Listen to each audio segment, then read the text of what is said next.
Hello, and welcome to the Albright Scholar for September 2023. My name is John Pankratz. I teach history at Albright, and each month it's my privilege to welcome BCTV viewers and residents of Greater Reading to take a glimpse inside our learning community up on North 13th Street, to look at the work being done by teachers and students, and to think a bit about its impact on all of us. Well, it's September, and school is well underway. In fact, we're heading into the third week of classes already. But I do want to talk about the impact of our learning community on the Greater Reading community, because we are going to talk about the arts and culture calendar for the coming year, a whole series of very exciting events and experiences that you can participate in as well. So pay close attention. I have all this expertise and collegiality with me.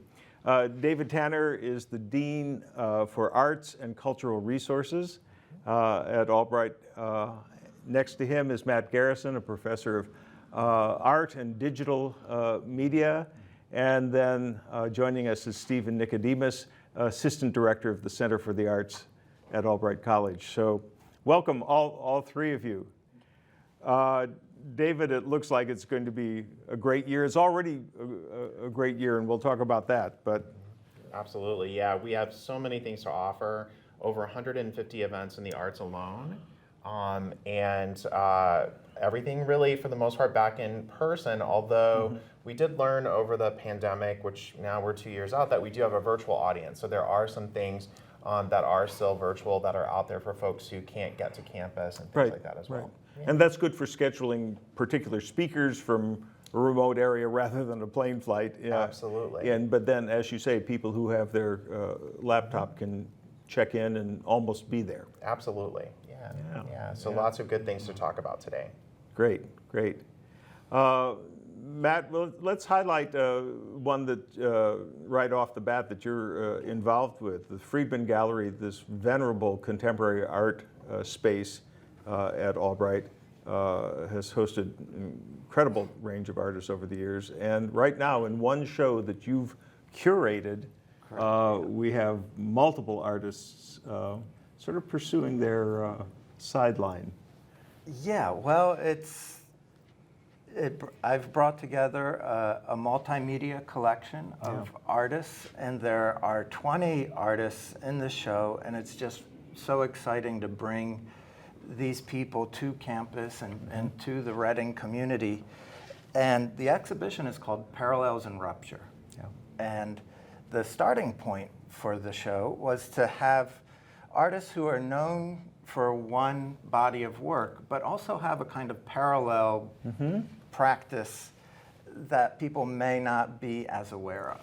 Okay. So someone who's a famous sculptor is also doing photography. Correct. Someone who is working in oil paints might also do ceramics. Or vice versa. Yes, yeah, so that was the starting point.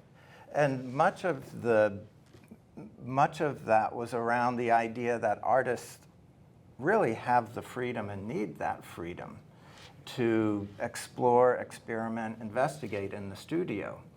And then I thought, well, if I'm going to give the artists that freedom, and I'm also an artist, so very much so.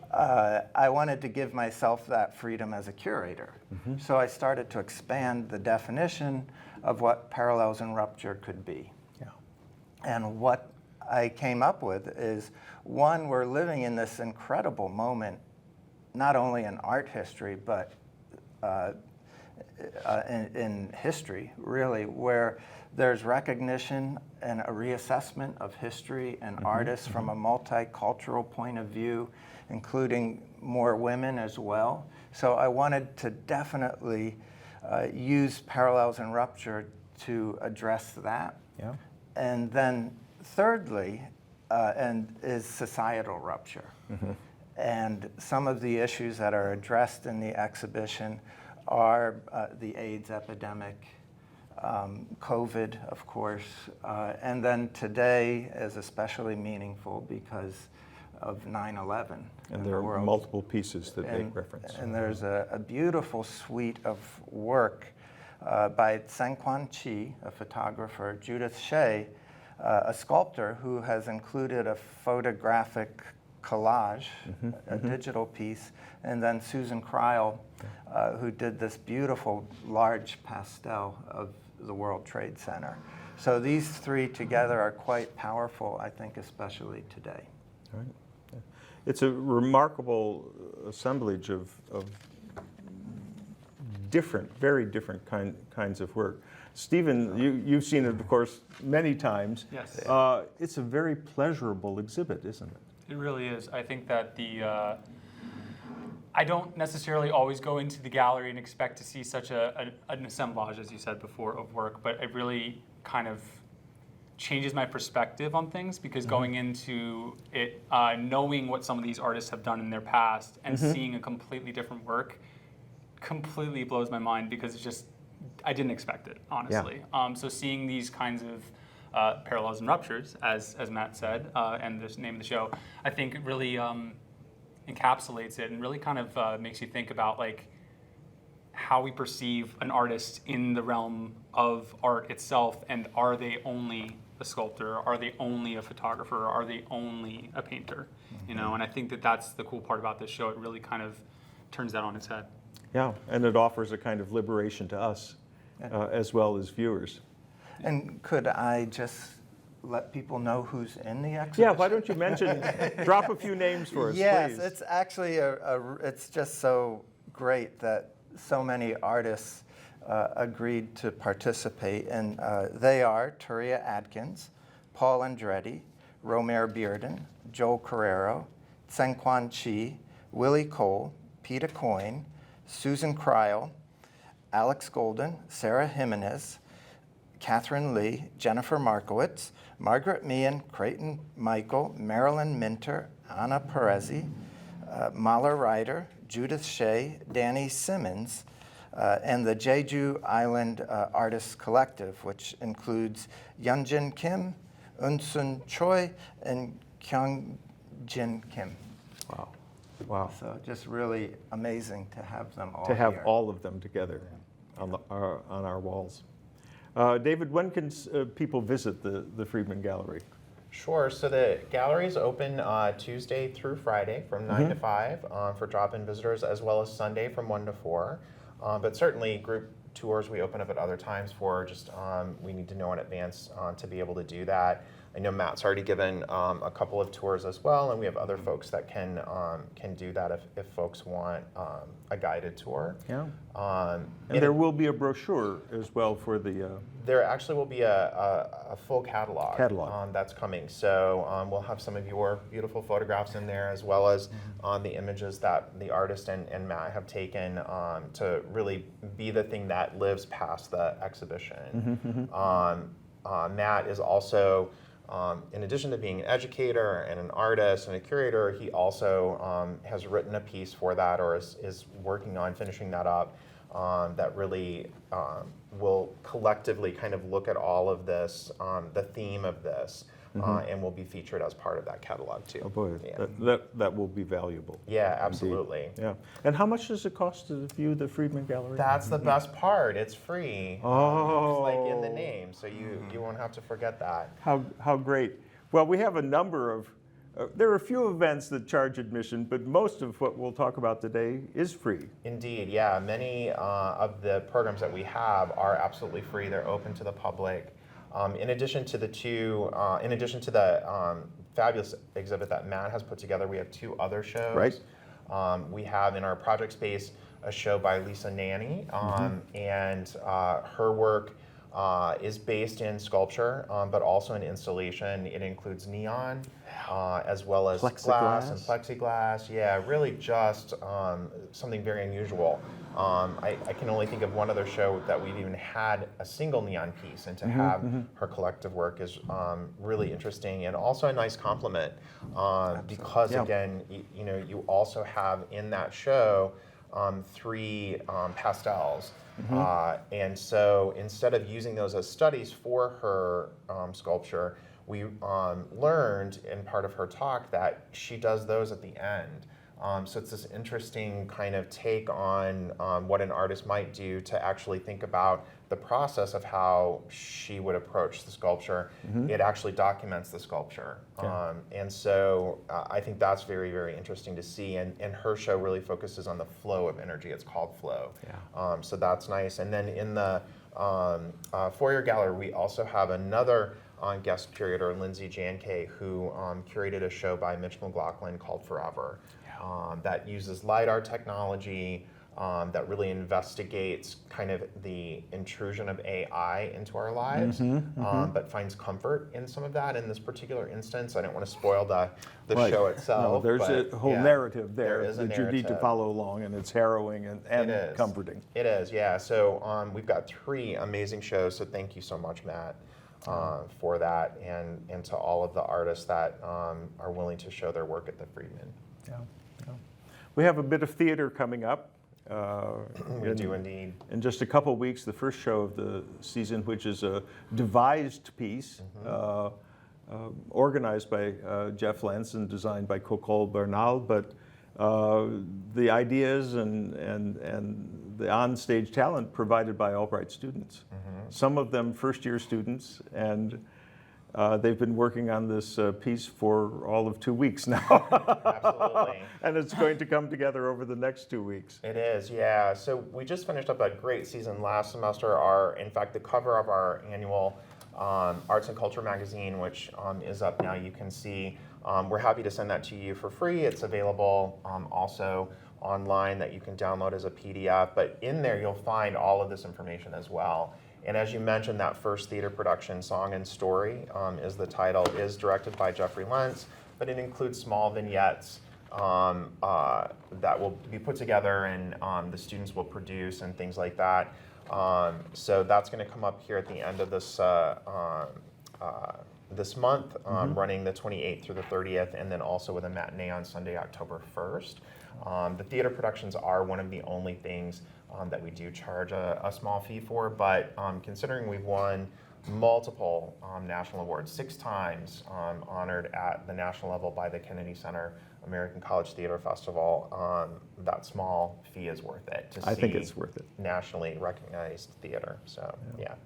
We've got Shakespeare coming up, As You Like It, in November. Yep. And then The Revolutionists is our February show, and we'll end the season in April with Urinetown the Musical.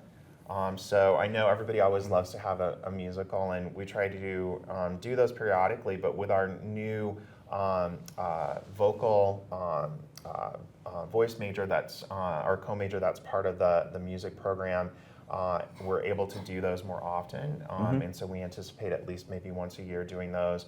What I am really excited about is that the director for this show is one of our students. Yes. We've only had a handful of students that have been allowed to direct a main stage show, and Ben Galozzi is actually only a junior, and so this is the first time we've had someone not a senior doing this, but he is such a talent.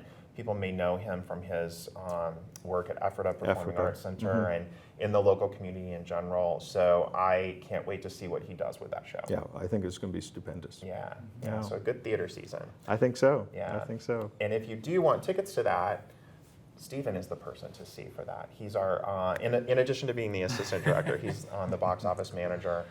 So you can call and get tickets. You can get those online. All of that is pretty easily accessible, and Stephen can help with that. Yes, I can. Great, great. Stephen's also a videographer for so many events in the Center for the Arts. And we're shooting from a remote location over the weekend. Yes, we were. At Albright, fashion is very much one of the visual arts. Yes. And for the 3rd year in a row, Albright students and alumni were presenting at New York Fashion Week Yes. on 51st Street. And that went pretty well. Absolutely, I think it went amazing. Actually, I've only been to 2. I went to last year's and this year's, and different venues both times. Yep. But lovely venue. Big shout out to our Scott French. He throws an amazing show for us every single year. He's an Albright alumnus, and I just can't stop singing the praises of our fashion program and how we are the only undergrad program that shows at New York Fashion Week and consistently raise the bar every single year. I think Yeah. this year I think was even a notch higher potentially than last year. We even had a string trio. Yes, we did. We had a string trio playing this time. They were playing some modern hits on string, which was really cool.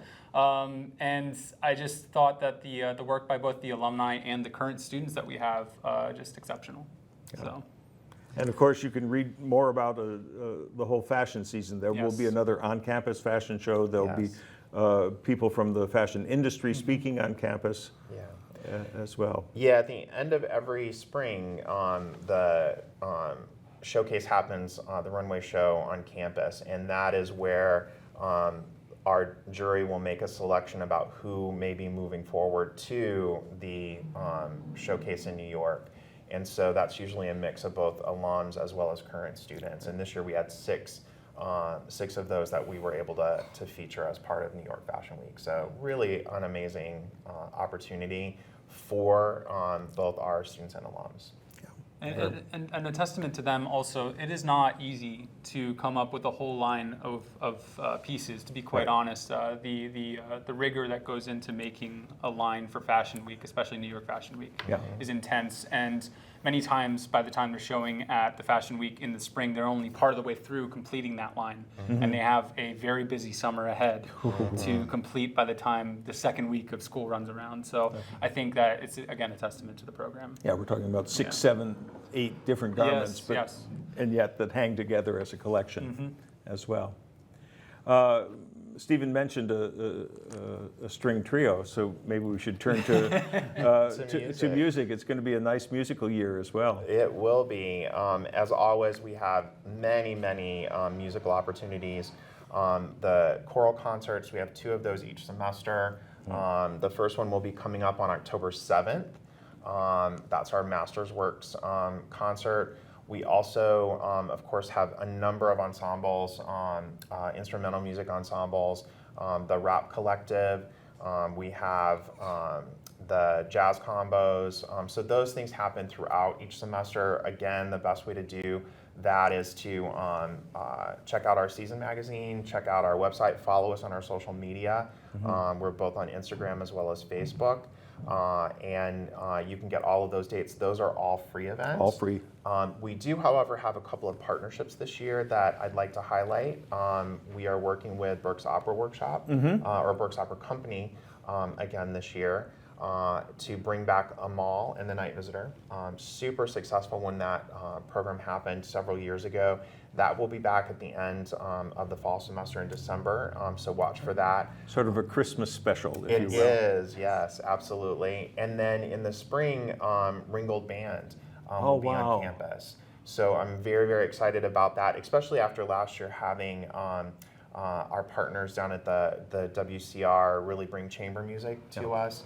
To have these things come that are traditionally community events to come and do a performance on campus is really lovely. And so hopefully chamber music can come back next season, things like that. But I'm glad to have these 2 partnerships as well to highlight in music this year. Yeah.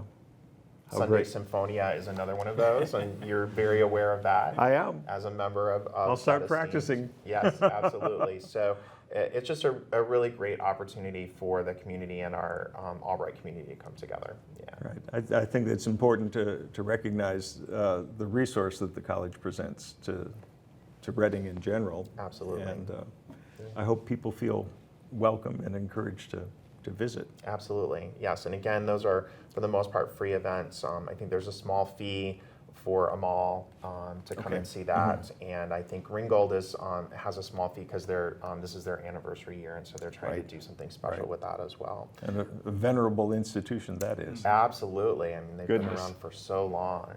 Yeah, decades and decades. Yeah. If I could, though, I'd like to talk about another community partnership as well. Please do. We have several, and this is kind of new this year for the Arts Magazine. We have expanded to be Arts and Culture. Yeah. And part of this, as part of that, is anticipating what will be coming with our Black Cultural Center when the new Student Success Commons and Library opens, the Lake and Holocaust Memorial. Resource Center and Library also will be part of that. But specific to that, the Jewish Federation has long had a partnership with Albright. That's highlighted again in the Season magazine this year with their 2 annual lectures that they sponsor on campus. The first of those is Leo Camp, which happens every fall, and then in the spring, the Yashik lecture. And so just to kind of highlight those, there are a couple of things to note with those. The first one will be the Leo Camp. That'll be coming up in October 2nd. That'll be on campus. The speaker is Elon Tal, and he'll be discussing the environment in the Middle East and where that stands now. Yeah. So that's a great concern for a lot of people, and he'll be talking about the research that he's done and presenting kind of a blueprint for progress there. In the spring, when we get to the Yashik, that'll be on March 20th. And I'm really excited because we're partnering also with the Friedman for that to bring in the artist Karen Frostig. Oh, okay. And so her very public art programs that she's done will be the highlight in the feature in the gallery. And she'll talk a little bit about those projects as well as the kind of research into her own family history with the Holocaust, and that kind of have spurred those things. So that's always a great partnership to have those. But we have several other things. The Spancake Lecture on political discourse will include someone from the State Department who's coming to speak to us on October 23rd. We also have Empowering Albright Voices, both in the fall and spring. And several folks that'll be coming in the fall from the community to be part of that. And then we have our drone lecture in the spring. We also have the Reinhold lecture in the spring. So lots of great things, and those are all open and free to the public as well. Right, right. And of course, open to our students. Absolutely. Yes. Stephen is an alum of the college, and you attended innumerable arts and culture events as a student, partly because you had to, but I assume partly because you wanted to. Say just a little bit about what that adds to the experience of an education at a liberal arts college. It's not just your courses; it's all these extra things. I think it adds a lot. So it's a good question because I think that, going into a college expecting to just kind of focus in your major or focus within the same realm the entire way through, while it's beneficial, I think that expanding outside of your comfort zone and the things that you're expecting to do for a career really helps mold you into a more complete individual when you enter the workforce after college. And the experience events, as they're called, they really add another layer to some of those courses that are offered on campus. I know a lot of the times I was an art student, so lots of art stuff going on here, but I was an art student, and there were many times that professors in the art department would require you to go to a lecture and to write on it, or require you to go to a gallery event and write on it. And I think that by doing that, it helped expand our understanding of what we were learning in the classroom. And I think that that can't be understated. I think that it really does add a whole extra component and layer that really helps you nuance what you're learning. And I think that's really a big part of it. And I think that that's amazing. So yeah, so much challenge, so much stretching. I think we learn what we learn in a 14-week course, but sometimes we want to study Shakespeare for an evening rather than for an entire semester. And we can do those things. We can explore rap music. We can explore serious historical topics. We can see art that we'd never imagined before. And all of a sudden, our own imaginations are so much larger. I think a liberal arts education helps you to enjoy life and to enjoy it more fully as you go forward. I think one of the unique things about Albright is the interdisciplinarity too that is embedded in all of these things.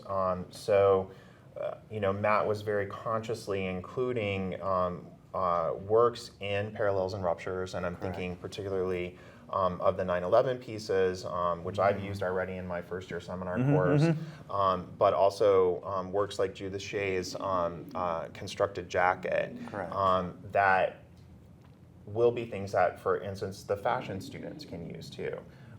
So I think those are very, very important. Matt also has been working on programming um, an event for October 5th with Danny Simmons, who is one of the original founders of Def Jam Poetry. And so he'll be here. We'll be working with some local musicians to program that event. But again, that's another pathway in. So even though you might be somebody who says, well, I don't really understand art, the visual art and things like that, Matt is creating a pathway through music Yes. for you to access the work of Danny Simmons, which in general, I'll just give a shout out and say it's accessible no matter what. It's beautiful, it's really intriguing and interesting, but this is another pathway for people to access something that they might not be familiar with. Right. And that's very thoughtful and was curated that way by Matt. So. I think of this entire season as a huge invitation. Yes. It's not for the cognoscenti, it's not for the experts, it's for the people, it's for our students, and it's for our community. And I think you'll enjoy frequent visits, and you'll be edified, and you'll be charmed, and you'll feel better afterwards. Yeah. And who doesn't want to see you on stage, right? Well, yeah. I've never seen myself on stage. We'll get Stephen to tape you. Oh, okay, Very good excellent. videography right there, yeah. Excellent. Good. Yeah, well, I'm, of course, looking forward to the year, and I hope many people are as well. Thank you all three for being with me. Yeah, Thank thank you. you for having Thank us. you. Good. Thank you. And thank you for joining us today. We'll hope to see you on the Albright campus, and we'll see you again in next month's episode of The Albright Scholar. So long.